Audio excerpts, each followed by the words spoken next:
With the official inquiry expected to take over a year from the date of the tragic accident, South Korean investigators have revealed the discovery of bird feathers and blood in both engines of the Jeju Air aircraft that crashed at the end of 2024.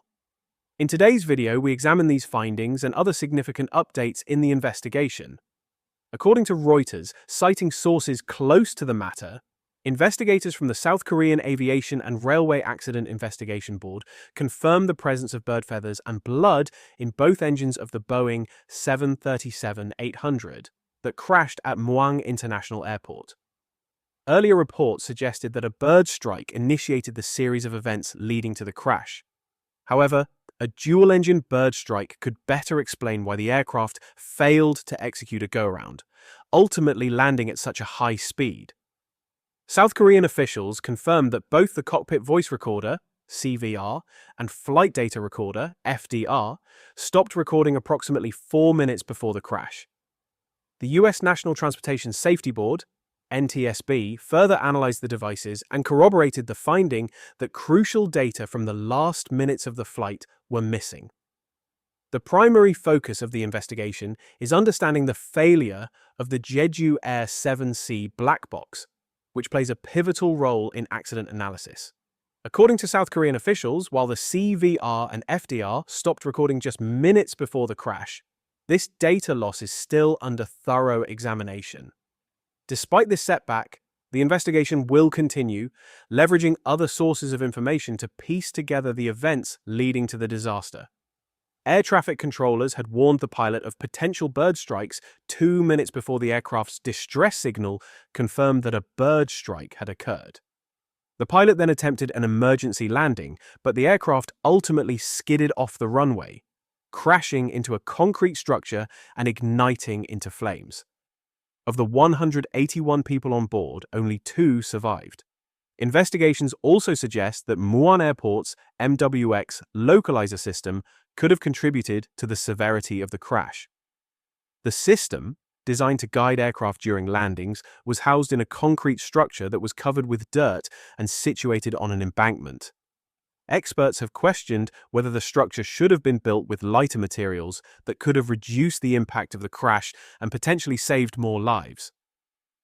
Following the crash, South Korea's government ordered an inspection of all Boeing 737-800 aircraft operated by domestic airlines.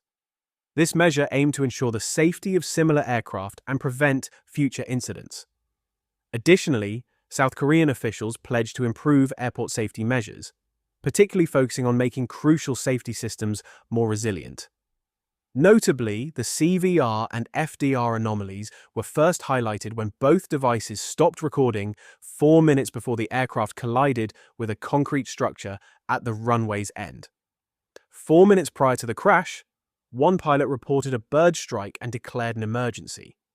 Addressing the missing flight data, officials stated, "While the CVR and FDR are important for accident investigation is conducted through analysis of various data sets, so we plan to do our best to accurately determine the cause of the accident." Additionally, South Korea's Ministry of Land, Infrastructure and Transport completed safety inspections of the nation's Boeing 737-800 fleet, which includes aircraft operated by domestic carriers like Korean Air. While the ministry refrained from naming specific airlines, it identified regulatory violations, such as extending pre- and post-flight inspection cycles. Nevertheless, it noted that airlines generally adhered to operational and maintenance guidelines. The ministry stated that strict measures will be taken in accordance with the relevant laws and procedures for violations of the law.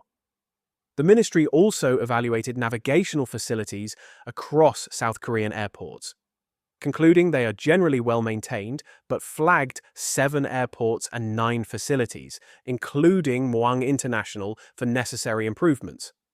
On the crash investigation, South Korea's transport minister announced that a joint team comprising officials from Boeing, CFM International, the Federal Aviation Administration, FAA, the National Transportation Safety Board, NTSB, and the South Korean Aviation and Railway Accident Investigation Board has been established to determine the causes of the December 29, 2024 accident.